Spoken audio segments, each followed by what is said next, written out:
یہی ماننا ہے یہ مان لے، وہ ہیں عبدہ ورسولہ۔ الحمدللہ والصلاة والسلام علی رسول اللہ۔ جام تاڑا جھارکھنڈ سے سرفراز احمد صاحب سوال کرتے ہیں، تورک کتنی رکعت والی نماز میں کرنا چاہیے؟ 2 یا 2 سے کم میں کرنا چاہیے یا نہیں؟ تورک کہتے ہیں 4 رکعت ہم پڑھنے والے ہیں تو 4 رکعت پڑھنے کے بعد جب ہم بیٹھتے ہیں تو پیر کو ایک طرف کو نکال دیتے ہیں اور سرین پر بیٹھ جاتے ہیں، اس کا نام ہے تورک۔ تورک ورق سے بنا ہے۔ اس کے سلسلے میں فقہاء کرام کے درمیان میں کچھ اختلاف ہے۔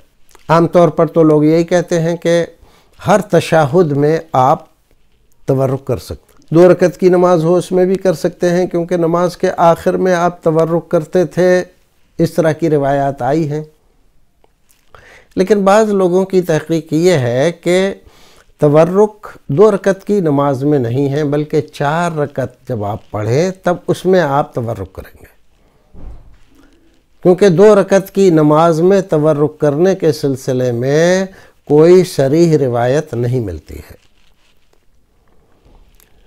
اگر آپ ان روایتوں پر اعتماد کر کے جس میں یہ کہ نماز کے آخر میں آپ تورک کرتے تھے، آخری جو تشہد کرتے تھے، بیٹھتے تھے، اس میں تورک کرتے تھے، تو اس سے استئناس کر کے اگر آپ کر جاتے ہیں تو ناجائز و حرام تو نہیں ہوگا۔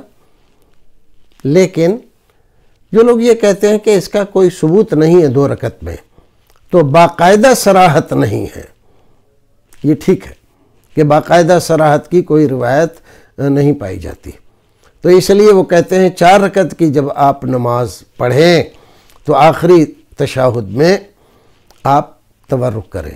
باقی 2 رکعت کی نماز پڑھنی ہے، 1 رکعت کی نماز پڑھنی ہے تو اس میں تورک نہیں ہے۔